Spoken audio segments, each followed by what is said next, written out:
Welcome back to the One Celtic Fans View. Celtic have 14 days to get their act together when it comes to the Champions League. 14 days and counting. The countdown timer is on. The countdown timer is on because that is the date that Celtic need to submit their team for the Champions League playoff. The draw for the playoff takes place this Monday. We will be live for that, as always. And the squads need to be registered with the UEFA on August the 14th. Two changes can be made by 11 p.m. the night before the first. And you know that Celtic will wait to it gives them the opportunity to bring in two players right up until the night before the first leg. And the board will know that. Although Celtic will be seeded, it doesn't mean that you get to play home or away second or anything like that. But the teams that we could possibly get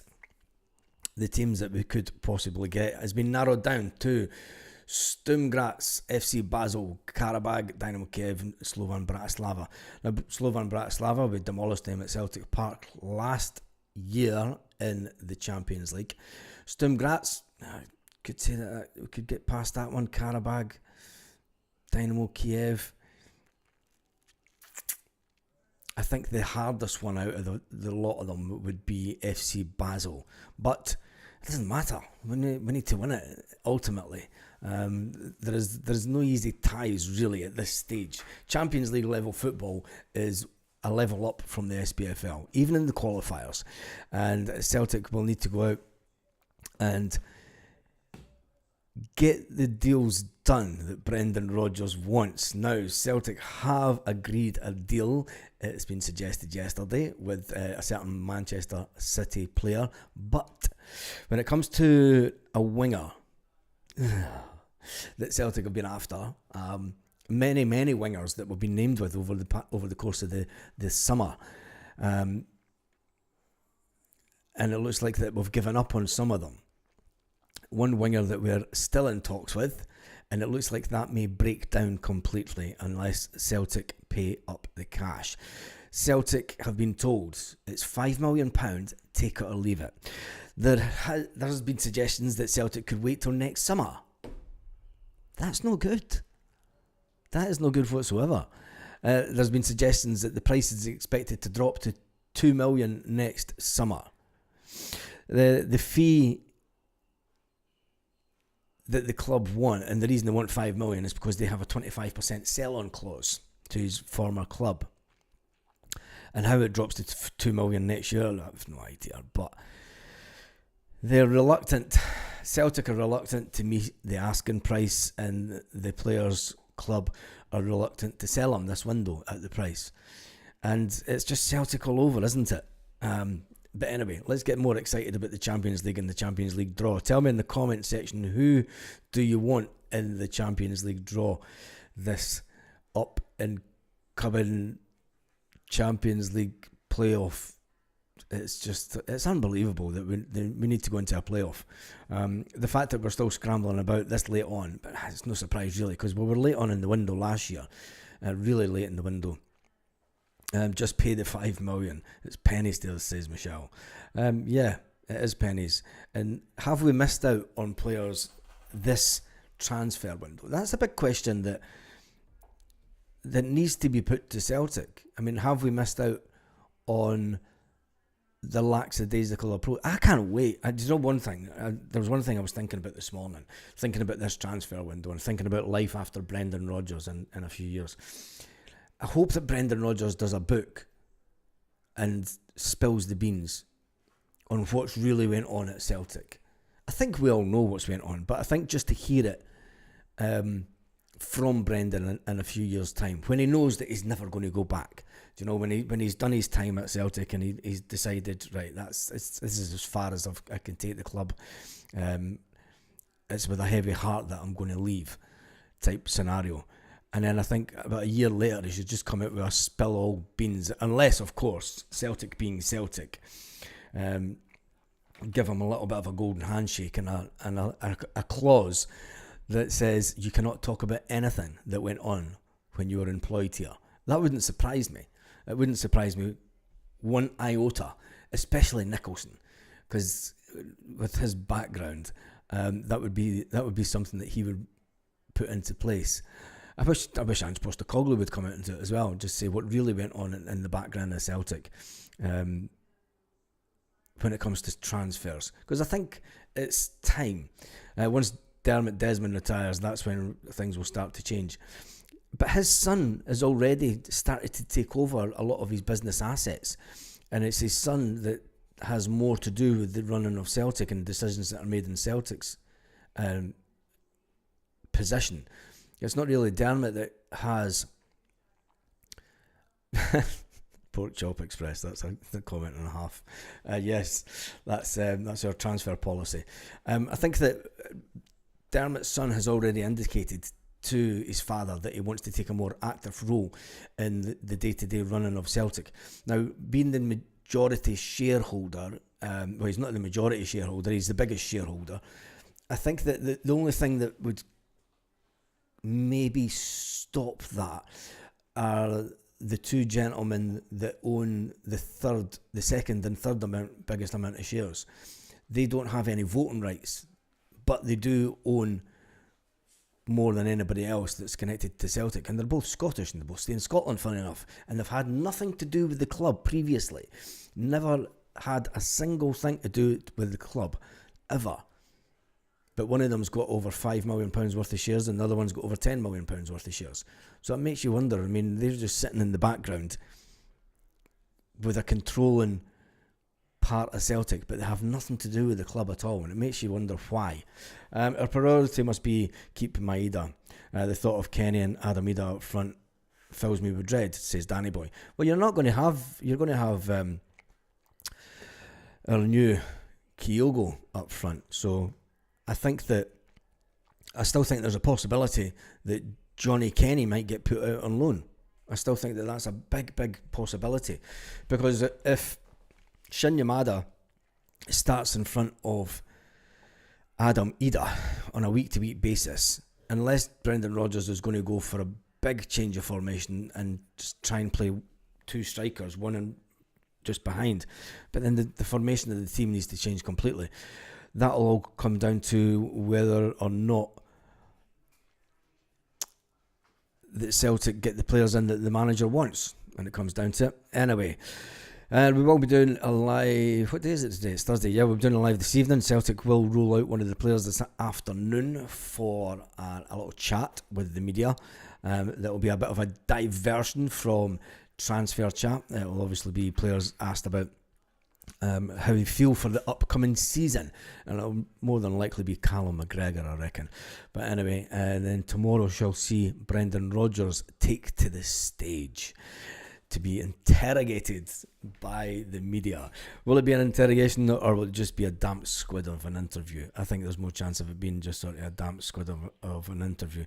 You seen with the Sky News interview yesterday how demotivated Brendan was compared to same time last season. I might try and do a comparison video with the enthusiasm Brendan Rodgers had going into the season last year, having beaten quite a few bigger named teams from England in the pre-season.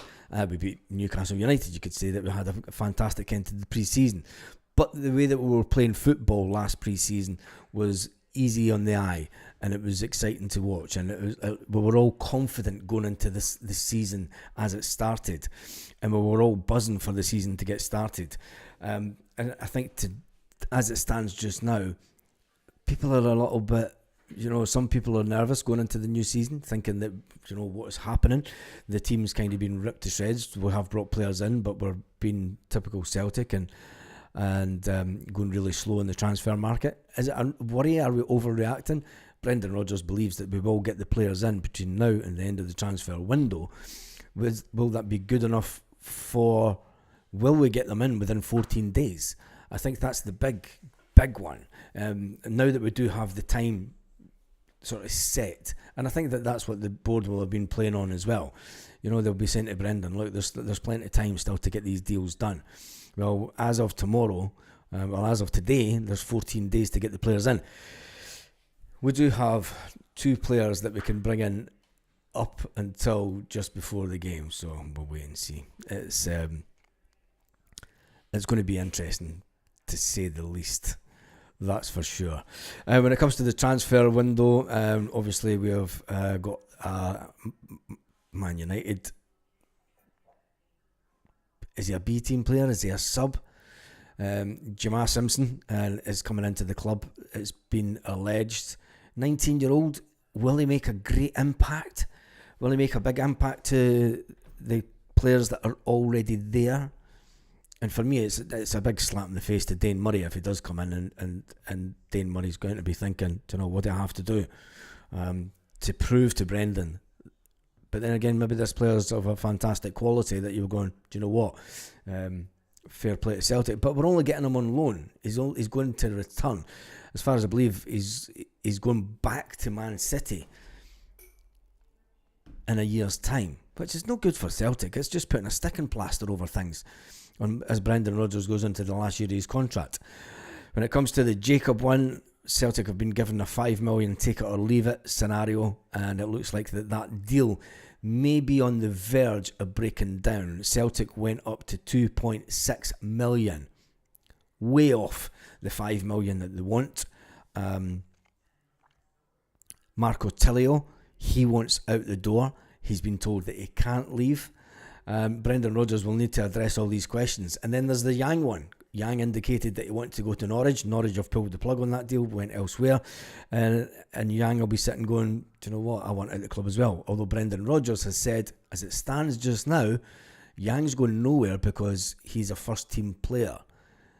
If he's a first team player, we are worse off than last season when you look at it, because he's nowhere. He couldn't lace even the second half of the season when he was so bad, Nico Kuhn, when he was absolutely rank rotten the second half of the season. Yang couldn't lace his boots then. And if Yang is the first team choice that we're being made to go with, it's no wonder that some of the fans are thinking, this just isn't working this season, is it? But anyway, hopefully it'll all fall into place. Let me jump into some of these comments. Danny Cassie, let's see how you...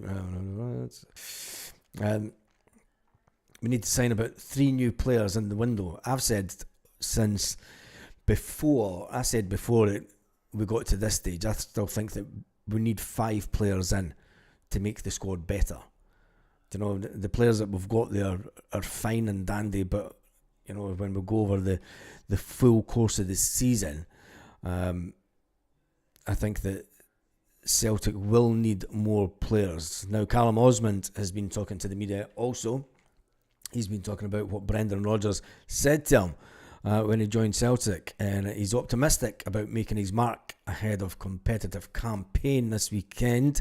He says there's fantastic positions. It's a fantastic position to be in at Celtic. He said there's stiff competition when you look at Adam Ida, when you look at Shin Yamada. It's funny how he never mentioned a certain other Irishman when he talks about that position, because I think that there's a young Irishman in Johnny Kenny that's further ahead than Callum Osmond, to be fair. But was that a bit disrespectful of the 19-year-old who said that he's loving it? He's made to feel really welcome. He found out late in January of the interest, and he had to wait out his contract. So he's another player that's known since January that Celtic wanted him, and he just waited to see out his contract before he came to Celtic. On arrival at Celtic, and being part of a big squad, he said, obviously I'd like to make an impact right away, but if I need time to get settled, then that's what you need. But I'm confident in myself, and hopefully I can make a big impact at the club. We've had a lot of young players come into Celtic, and he is a teenager at the end of the day, and if he can come in and make a name for himself, fair play. But as it stands just now, I don't think that Callum Osmond is better than Johnny Kenny. I think that Johnny Kenny gets the starting berth before him all day long. As an impact player, I've not seen enough of him in pre-season to say that he's going to come off the bench and look and make us better. Do you know, we've kind of been spoilt over the last 4 seasons with Kyogo Furuhashi being in place. He was an absolutely fantastic player for us. And Lanky says, I'm like a broken record. Once we qualify for the Champions League, that's when most things will start to happen. It's been like that for nearly 2 decades. Yeah, I get that, mate. But are we chancing it? Are we chancing? If we don't qualify, if the unthinkable happens, and it's a possibility, do you know, we're not, when it comes to Europe, over, and I'll tell you one thing, if we do drop down into the Europa, I think that will definitely speed up things when it comes to a certain position within Celtic. CFC67 says Yang and Tillio out the door, the young winger, sign Miller. Miller's never going to happen. Miller's not going to happen. He wants to go and play in Europe, although the chances of him playing in Europe are dwindling each day. But Motherwell have come out and said that they think that something is going to happen within the next week or so, and he will not play for Motherwell so that he does not get injured. They fear him getting injured and the transfer falling through in this window, which then allows the player to leave for absolutely nothing. Motherwell are well within their right to do so, and they're putting Lennon Miller in cold storage to make sure that they get the money. Will they get the $5 million that they're looking for? And then there's a Stephen Welsh question. Stephen Welsh also is wanted, and Stephen Welsh wants out the door. All we can do is I wasn't even talking about that lot. Stephen Johnson, I'm good. We want Yang, but we don't want Yang. Is this along with Luke McCowan, who's been scoring for us pre-season? The board have overstayed their welcome. It's time for change upstairs. Costs up, standards down. Are the standards down, really? And I don't think that the costs are up. I think that once you get to the end of the transfer window, you'll find that Celtic's wage bill will have reduced dramatically, because the players that are coming in are not on the kind of wages that the 16,000 the likes that Norocki was on, and the 15,000 or whatever it was that Gustav Lagerbielke was on. You'll find that the players that are coming into the club at this point are on a lot lower wages. So Celtic are reducing the wage bill once again this summer. But we'll wait and see, because Celtic may go and push the boat out and bring in a couple of £5 to £10 million players later on. But it doesn't help us. It's when you look at the games. I mean, people are saying, look, they'll wait till the Champions League. They tried to do that before in seasons. And the fixtures that we've got coming up, I mean, we have St Mirren this weekend. St Mirren have brought in 5 players during pre-season that have made, according to their manager, made them better, made their squad better. They haven't let go too many players, and it is 3 days, 7 hours and 25 minutes until Celtic kick off the first game of pre-season. But St Mirren are coming out and said, look, we're better than we were last season. Now they give Celtic a run for their money in the final day of the season. Can they do it again? Yes. We then travel up to Pittodrie. That's not going to be an easy game. There's never an easy game at Pittodrie, and their manager will be right up for it. And you've got to remember, Aberdeen beat us at the Scottish Cup final, the last game we played. Now there will be players in the Celtic squad that will want revenge for the Scottish Cup final, and can the new boys in the team? It's going to be a rough and tumble game up in Aberdeen on the 10th of August. I mean, that's going to be a battle. Do you know? Because Celtic will want to prove that they should have won the Scottish Cup, and Aberdeen are going to go, we're going for top spot again. You know, Aberdeen give us a good run for a good majority part of the season, the first quarter of the season. I mean, they were up there. Aberdeen will want to prove, we want to start where we started last season. We want to beat Celtic. You know, we want the way we finished the season last season. We want to beat Celtic. We want to show that we are contenders, serious contenders for that second spot and potentially even the champ, and even possibly trying to win it. That'll be the mentality of the Aberdeen players this year. They'll be saying, look, this Celtic squad is weaker than the squad that we played in the Scottish Cup final. That'll get Aberdeen right up for it. And we're on their home ground. They'll have a full stadium, as they always do at the beginning of the season. And then we bring Falkirk to Celtic Park. In the Cup, the Premier Sports Cup. Now, I don't need to remind you how the first half of the Cup went last season. I expect it to be a similar kind of Cup game this season. Celtic ultimately to come out winners, but it's putting a lot of pressure on players when you're going to start going from nothing to 3 games a week. And that's the worry. The intensity of the games are coming thick and fast over the next couple of weeks. Then after the Falkirk game, we have Livingston at Celtic Park, and then the small matter of Champions League games in between that. So, it's and then we go away to Sevco land. And let's face it, they'll be in buoyant mood with their new manager and a bucket load of new players. And I don't care what they've been playing last night and how they did or how they've played. It's an away game at our biggest rivals. It's a must-win game early on in the season. That comes with a lot of pressure. There's players that are going to come into the club that have never played in that kind of atmosphere. Now, Celtic will have a reduced allocation of fans of 2,500 or whatever it is. But there's a lot of players that will walk out to that stadium and go, fucking hell, this is the Ring of Fire, isn't it?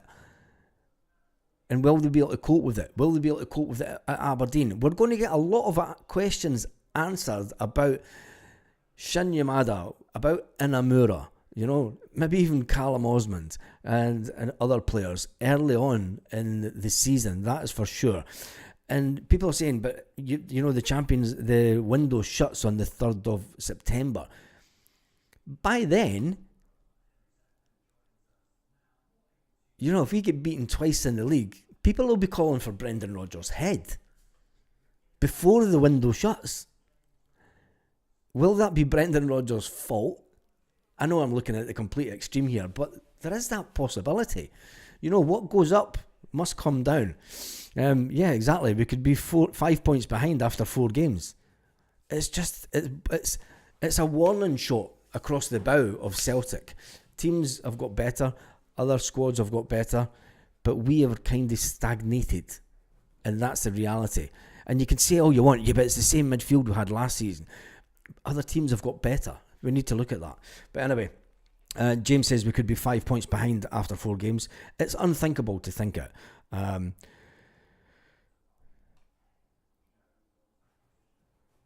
Quality-wise, we aren't weak. Quality-wise, we've got the same players that played against Aberdeen in the final game of the season last year, the Scottish Cup final. If some of the players that come in get stage fright, you've got to remember that we're bringing players in that have never played in such big atmospheres. Let's face it, in intimidating atmospheres. Aberdeen away can be intimidating for a new player. Sevco away, intimidating for a new player. And if these players aren't of the quality required, as Brendan Rodgers talks about, you never know. Can see protests against the board at the start of September. Hopefully, I am completely wrong, and hopefully that we come out that block of games in a fantastic place. Top of the league, looking down on everyone, and into the Champions League proper. And we can all take a bit of a thank God, because this is one of the most important months that Celtic will face this season. This is more important this month than December for me. December is always classed as the busy period, but December and January this year, if we're in the Champions League, the fucking mozzie. It's going to be interesting, put it that way. Let me just see. So having KT, Benji, Shin haven't improved the squad. Same with Inamura. Inamura was never brought in. You can't lose players This, all they have done is replaced what was in the squad. The squad as a whole, if that's what's improved the squad, then Brendan Rodgers should be happy. Why is Brendan Rodgers then saying we need to improve? Do you know, you're just being pernickety to me, and Inamura has not made us better. Are you saying Inamura's better than Greg Taylor? Come on. Are you really saying that Inamura's better than Greg Taylor? He's not. Is he better than Jeffrey Sloop? I don't think Inamura's even better than Jeffrey Sloop. I'll be honest. Brendan Rodgers didn't think so. We replaced with better players apart from Kuhn. Yeah, but the squad is still weaker. The squad size has reduced. And this is what Brendan Rodgers is worried about. You know, you could say that these players are better, but if these players have got to play 50 games over the course of a season, and then that's it.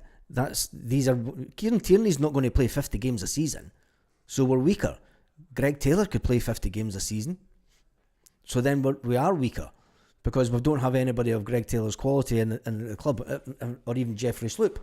So, you know, you can look at percentages of game time and say that, yeah, we're actually weaker. But anyway, we'll wait and see. There's a long way to go. KT replaces Greg. Sloop was like a mime artist. Couldn't jump. Inamura plays different from Jeffrey Sloop. KT's better than Sloop. If Brendan didn't think so, why didn't he sign Sloop? I still think that Brendan Rodgers is actively looking for someone for the left back area, and why we're bringing in a 19-year-old on loan to cover. And let's face it, if Stephen Welsh does leave the club, you're thinking that the 19-year-old that we're bringing in is to replace. But the wages that the 19-year-old will be on at Man City will suggest that he's not been brought in to replace Stephen Welsh, which then begs the question is, do you know what we're doing with Dane Murray? But anyway, we move on. When we have to keep Yang and Tilio, something is very wrong. Exactly, on the tick, Mick. Await Lanky's response to that one. Anyway, right, that has been done and dusted for this morning. Yeah, when you've got to keep Yang and Tilio, that tells us something. You know, Tilio couldn't get into... Yeah, you're right. Tilio couldn't get into an Ange Postecoglou team. He was sent out by Brendan Rodgers. He couldn't get into a Brendan Rodgers team. You know, Yang's been at Celtic for years now, and he's never been a player. 3 weeks of a season does not make you a player. Whether we're weaker or not, we should still be adding quality to show some ambition. Yeah, that's the big thing, is we're not showing the ambition. There are some positives in the window, but not getting players brought in for the left back, left centre, midfield, defensive midfield, two wingers, a striker. That's why fans aren't happy. Ultimately, it isn't. It is why we're not happy. We knew the positions. Celtic are always the same. We know the positions that we needed to strengthen, right? You knew Kieran Tierney was coming in. You knew Greg Taylor was leaving, right? We knew we needed another left back. We spent 250 grand on Inamura. Brendan Rodgers first said he's not first team squad ready. He'll maybe go out on loan. Then Brendan Rodgers said, he might be good enough. Might be good enough. If he is, well, we've got away with one. The board have got away with one.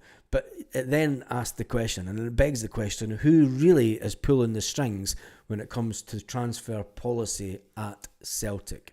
Because there's one thing, it is definitely not Brendan Rodgers. That's all I will say on that one. Anyway, if there's any update in the news and Celtic do get their finger out and sign someone, let's just double check Celtic website just to check if they have announced anyone this morning. Nope. Typical Friday. They might announce someone tomorrow. You never know. Can't wait for Brendan Rodgers to start blaming everyone but himself. Spin. Paul Beard, you spin me right round, baby, right round like a record now. Have a fantastic day, Celtic fans, wherever you are, all around the world.